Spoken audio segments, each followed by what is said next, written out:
Praktik suap terjadi di lingkungan Mahkamah Agung hingga menyeret nama seorang hakim agung menjadi tersangka di KPK. Bagaimana sistem pengawasan di Mahkamah Agung? Selengkapnya telah bergabung bersama kami anggota Komisi 3 DPR RI Taufik Basari. Selamat sore Mas Taufik. Mas Taufik, untuk pertama kalinya Hakim Agung menjadi tersangka oleh KPK dan dalam operasi tangkap tangan juga. Bagaimana Anda melihat kasus ini, Mas Taufik? Ya, tentunya peristiwa ini menjadi suatu hal yang sangat menyedihkan bagi kita semua ya, bahwa praktek suap masih terjadi juga di Mahkamah Agung. Tapi terkadang kita juga harus mensyukuri bahwa ketika kita melihat adanya kasus atau terbongkarnya suatu kasus, itu akan membuat mata dan telinga kita menjadi bangkit ya, dan terbuka bahwa memang praktek-praktek selama ini berjalan dan harus kita lakukan pembenahan-pembenahan untuk mencegah terjadinya lagi praktek ini di masa mendatang. Saya ingat betul sekitar 20 tahun yang lalu, waktu saya masih di LBH, kita para advokat berteriak soal keinginan untuk menghapuskan praktek mafia peradilan. Kemudian sekitar 11 tahun yang lalu di Metro TV juga saya melakukan dialog dengan Prof. Gayus dan Kang Asep, yang mantan hakim, untuk berbicara tentang adanya kasus KPK juga yang sedang membongkar suap yang melibatkan perantara kasus di Mahkamah Agung. Artinya apa? Artinya perasaan bahwa ada praktek mafia peradilan ini sudah sedemikian lamanya dirasakan, ya, tapi kita masih ternyata belum melakukan suatu hal yang dapat mencegah ini terjadi, sehingga pada hari ini terjadi. Oleh karena itulah maka berangkat dari kasus ini harus dilakukan pembenahan-pembenahan yang mendasar, yang bisa memastikan bahwa setiap peluang untuk terjadinya suap ataupun praktek mafia hukum itu tidak lagi bisa terjadi ya, dan setiap orang yang ada di dalam proses ini, mulai dari advokat, kemudian para pihak ya, yang para pencari keadilan, termasuk juga panitera, para hakim, itu harus bisa menempatkan moralitas yang tertinggi, bahwa kita ini adalah orang-orang yang sedang menjalankan upaya untuk menegakkan hukum, maka kita tidak boleh menjadikan diri kita untuk bagian dari pihak yang merusak keadilan negeri ini. Baik, artinya Anda tidak kaget ada hal seperti ini begitu ya, ada pihak yang tadi juga pengacara, salah satu tersangka yang juga pengacara, Yosep Parera, mengatakan ada pihak yang menawarkan begitu terkait kasus ini.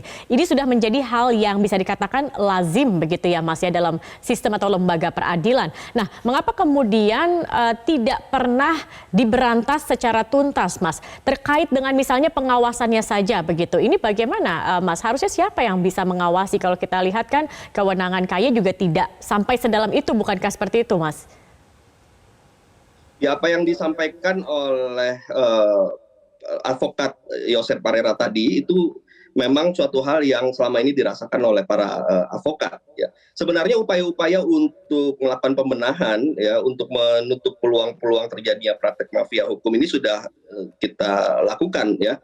Baik itu di Mahkamah Agung, mereka membuat cetak biru, mereka membuat langkah-langkah pembenahan, maupun di kejaksaan maupun di berbagai pihak, ya. Cuma memang ternyata yang namanya mafia ini selalu akan mencari jalan untuk memanfaatkan celah yang ada. Nah, sekarang berangkat dari kasus ini, ya, penting untuk KPK untuk mempelajari polanya seperti apa, ya, yang terjadi dalam kasus ini. Kemudian meminta agar Mahkamah Agung untuk melakukan evaluasi ya terhadap pola yang ditemukan oleh KPK ini, untuk melihat kembali sistem apa yang ternyata tetap membuka peluang terjadinya seperti ini, dan apa yang harus dibenahi. Nah, kalau saya melihat ada beberapa hal yang penting, ya. Yang pertama, dari sisi Mahkamah Agungnya, menurut saya yang paling penting bagaimana kemudian para hakim agung ini ketika membuat putusan itu sadar bahwa putusannya bisa dinilai oleh berbagai kalangan masyarakat. Oleh karena itu harus dipublikasikan putusan tersebut, dan putusan tersebut harus memiliki pertimbangan hukum yang rasional. Sehingga ketika ada satu putusan yang pertimbangan hukumnya tidak rasional, ya, atau sangat minim pertimbangan hukumnya, maka masyarakat bisa kemudian mempertanyakan atau mencurigai ada apa ini, ada putusan yang dia secara akal sehat itu aneh. Nah, itu dari sisi Mahkamah Agung misalnya. Kemudian juga moralitas para hakim agung juga penting untuk terus dijaga, termasuk juga para hakim-hakim di tingkat bawahnya. Ya selama ini hakim pengadilan negeri ataupun hakim tingkat banding selalu merasa bahwa ya silakan saja kalau tidak sepakat dengan putusan kami, lakukan banding atau lakukan kasasi. Nah, padahal mereka harus bisa meyakinkan bahwa putusannya yang diberikan di tingkat pertama dan tingkat banding tersebut adalah putusan yang sudah didasarkan dengan argumentasi pertimbangan hukum yang kuat, sehingga masyarakat bisa menerima putusan di tingkat pertama dan tingkat banding itu karena sudah mendapatkan keadilan di situ meskipun dalam posisi yang kalah. Kenapa? Karena memang ternyata pertimbangan hukumnya sangat kuat dan sangat rasional.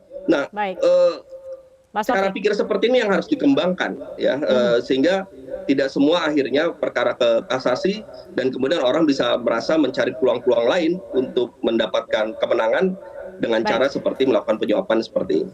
Mas Taufik, tapi kalau dari DPR sendiri apakah kemudian diperlukan misalnya adanya undang-undang atau revisi undang-undang atau tambahan pasal terkait dengan pengawasan dari MA ini atau menambah kewenangan dari KY sendiri? Sebenarnya dari segi regulasi sudah cukup ya, artinya ketentuan undang-undang yang ada sudah memberikan peran komisi yudisial yang ya masih bisa kita andalkan lah dalam hal melakukan pengawasan terhadap para hakim, ya, termasuk melakukan seleksi dan sebagainya. Jadi bukan di soal regulasi ya kalau menurut saya, yang menjadi soal adalah soal pembenahan sistem dan pengawasan terhadap pelaksanaan sistem tersebut. Nah ini yang harus kita perbaiki, ya. Oleh karena itu agar kita bisa mengetahui di dalam sistem ini mana yang ternyata bermasalah, mana yang ternyata membuka peluang, mana yang ternyata harus kita tingkatkan, maka pola terhadap praktek suap atau praktek mafia hukum yang terjadi ini, termasuk dari kasus ini, harus kita pelajari polanya, dan di pola itulah kemudian kita lakukan pembenahan ke depan. Oke, baik. Terima kasih banyak Mas Taufik Basari, anggota Komisi 3 DPR RI, sudah bergabung dan berbagi bersama kami di Metro hari ini. Selamat sore, Mas Taufik.